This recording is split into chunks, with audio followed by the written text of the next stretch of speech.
আপনি যদি একজন সার্টিফাইড ফিটনেস ট্রেনার হতে চান তাহলে আপনার কি করা উচিত, কিভাবে আপনি আপনার ফিটনেস সার্টিফিকেশনটা অ্যাচিভ করতে পারেন। ফিটনেস সার্টিফিকেশন দুই ধাপের হয়ে থাকে। একটা হচ্ছে আপনি জিমের যে সকল ওয়ার্কআউট গুলো রয়েছে, অর্থাৎ যে সকল ব্যায়াম আপনি করবেন সেগুলো ব্যায়ামে কতটুকু আপনি পারফেকশন আনতে পারেন, ব্যায়ামের অ্যানাটমি এবং মেকানিজম সম্পর্কে আপনার আইডিয়া কতটুকু, এবং প্রত্যেকটা ব্যায়ামের পারফেক্ট ফর্মের কথা বলছি, সে ব্যাপারেই এক ধরনের আপনার সার্টিফিকেশন দেওয়া হয়, যেটাকে আমরা অনেক ক্ষেত্রে ট্রেনিং সার্টিফিকেশনও বলে থাকি, অনেক ক্ষেত্রে এটাকে ওয়ার্কআউট সার্টিফিকেশনও বা পিটি বলা হয়ে থাকে, পার্সোনাল ট্রেনিং সার্টিফিকেশন, যেখানে শুধুমাত্র ওয়ার্কআউট সেন্ট্রিক আসলে ট্রেনিং আপনাকে দেওয়া হয়ে থাকে। সেকেন্ড সেটা হচ্ছে নিউট্রিশনের উপর বেস করে, অর্থাৎ এখানে আপনাকে স্পোর্টস নিউট্রিশন বা হচ্ছে জেনারেল ফিটনেস হেলথ এবং আপনি একটা মানুষের ওয়েলবিং এর জন্য কিভাবে তার ডায়েট প্ল্যান, তার নিউট্রিশন প্ল্যান সবকিছুকে আপনি ডিজাইন করতে পারেন এই ব্যাপারে আইডিয়া দেওয়া হয়ে থাকে।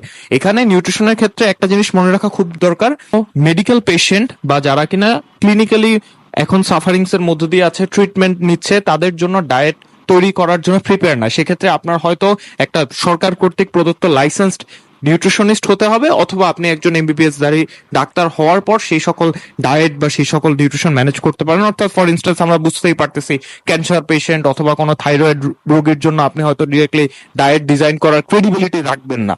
তো এই সকল দুটি জিনিস যদি সত্যি হয়, তাহলে আপনি যদি এই সার্টিফিকেশন অ্যাচিভ করতে চান, তাহলে আমি আপনাকে তিনটা সোর্সের কথা বলতে পারি যে সকল জায়গা থেকে আপনি অনলাইনের মাধ্যমে এই সার্টিফিকেশন গুলো অ্যাচিভ করতে পারেন। বাট সোর্স গুলোর নাম বলার আগে কিছু প্রিরিকুইজিট আপনার জানা জরুরি। কি কি জিনিস? প্রথম কথা, ফিটনেস ফিল্ডটা হচ্ছে এমন একটা ফিল্ড যেখানে আপনার এই থিওরিটিক্যাল বা এই প্র্যাকটিক্যাল সার্টিফিকেশনের চাইতে আপনার এক্সপিরিয়েন্স অনেক বেশি ম্যাটার করে। সো তার মানে আপনি হতে পারে এই সকল সার্টিফিকেশন অ্যাচিভ করার পরও খুব ভালো কোনো ট্রেনার বা খুব ভালো কোনো নিউট্রিশনিস্ট হতে পারবেন না, জাস্ট বিকজ আপনার ফিল্ড এক্সপিরিয়েন্স কম।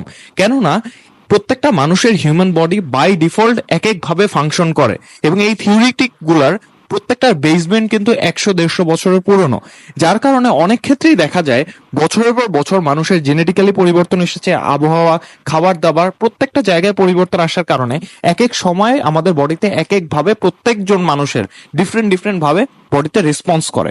সেক্ষেত্রে আপনি যদি মাঠ পর্যায়ে বা আপনি ফিল্ড ওয়ার্ক না করেন, শুধুমাত্র থিওরিটিক্যাল নলেজের মধ্যে সীমাবদ্ধ থাকেন, তাহলে আপনি একজন ভালো ট্রেনার হতে পারবেন না। সো তাহলে আমি এখন প্র্যাকটিক্যাল বলতে অ্যাকচুয়ালি কি বোঝাচ্ছি, আপনাকে জিমে গিয়ে হাতে ধরে মানুষজনকে পার্সোনালি ট্রেন করানোর অভ্যাস থাকতে হবে। তাহলেই আপনি বুঝতে পারবেন কোন ওয়ার্কআউট কার মধ্যে কতটুকু ভাবে ফিট ইন হচ্ছে, এবং ডেফিনেটলি আপনি যত বছর ধরে আপনি এই প্র্যাকটিসটা করবেন তত দিন ব্যাপী আপনার এক্সপিরিয়েন্সটা আরো এনরিচ হবে এবং আপনি একজন ভালো ট্রেনারের দিকে এগিয়ে যাবে। দ্বিতীয় যে জিনিসটি সেটি হচ্ছে এই সকল নলেজগুলো যেগুলো সার্টিফিকেশনের থ্রুতে পাওয়া যায়, সেই নলেজগুলো কিন্তু অপটিমাম না, এবং এটা অনেক বেশি স্ট্যাটিক।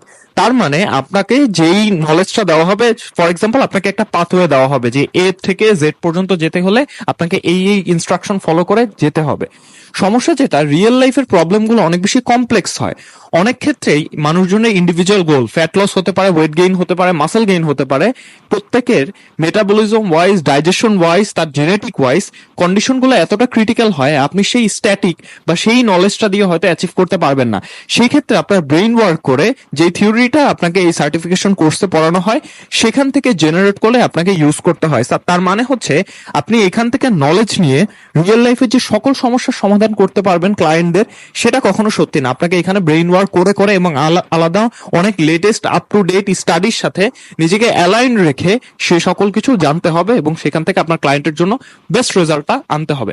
3 নাম্বার যে জিনিসটা, এই সকল বুকিশ বা থিওরিটিক্যাল নলেজের বাইরে এমন অনেক কিছু এক্সিস্ট করে যেগুলো হয়তো এই থিওরি বা নলেজ সাপোর্ট করে না, বাট অ্যাকচুয়ালি রিয়েল লাইফে ক্লায়েন্টদের ক্ষেত্রে অনেক ভালো রেজাল্ট নিয়ে আসে।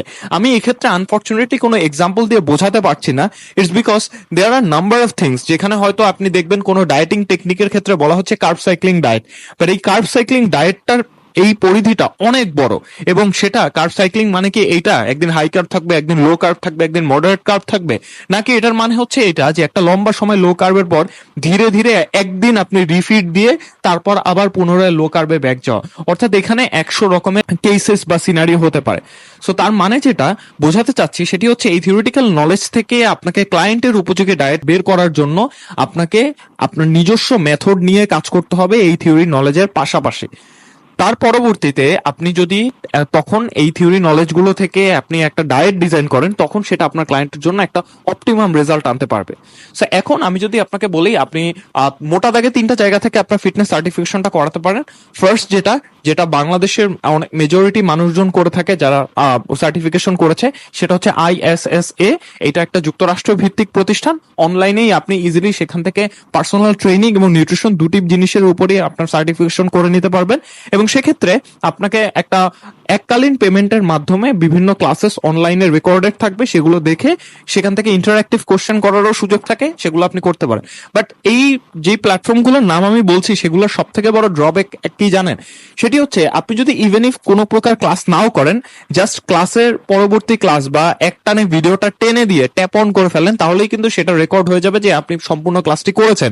এবং এটি করার মাধ্যমে আপনি হয়তো 1-2 ঘন্টার মধ্যেই পুরো কোর্স কমপ্লিট করে আপনার সার্টিফিকেশন বের করে ফেলতে পারবেন, যেটা একটা কমপ্লিটলি আনফেয়ার, এবং এখান থেকে আপনি হয়তো কিছু শিখতেও পারবেন না। সো তার মানে এটি বলার উদ্দেশ্য এটাই যে আপনি এই ফিটনেস সার্টিফিকেশনটা থেকে যা কিছু শিখতে পারবেন, সেটাকে আমি বলবো আপনি রিয়েল লাইফে যতক্ষণ না অ্যাপ্লাই করছেন এবং দীর্ঘদিন কাজ করছেন, সেখান থেকে আপনি আপনার বেস্ট আউটপুটটা বের করতে পারবেন না।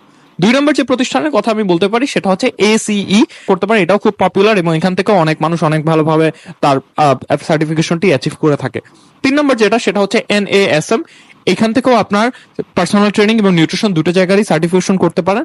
4 নাম্বার আরো একটি ভালো অপশন আছে, সেটা হচ্ছে আপনার ইউডেমিতেও অনেক প্রকার ফিটনেস ট্রেনিং এবং অ্যাজ ওয়েল এস নিউট্রিশনের উপর সার্টিফিকেশন দিয়ে থাকে, যেগুলো খুবই ভালো, অনেক ইনফরমেটিভ, এবং সেখান থেকে আপনি আসলে অনেক কিছু জানতে পারবেন। সর্বোপরি একটাই কথা বলবো, ফিটনেস পুরোটাই হচ্ছে আপনার experienced game. As long S আপনি এখানে দীর্ঘদিন এক্সপিরিয়েন্সের সাথে কাজ না করছেন, এখান থেকে আপনি একজন ভালো ট্রেনার, ভালো অ্যাথলিট, ভালো একটা গাইডলাইন বা মেন্টর হতে পারবেন না। সো ইটস বেটার আপনি এখানে কন্টিনিউয়াসলি কাজ করে যান, এন্ড হোপফুলি আপনি একজন খুব ভালো সার্টিফাইড ট্রেনার, নিউট্রিশনিস্ট অথবা একজন ফিটনেস প্রফেশনাল হয়ে যাবেন। Don't forget to subscribe.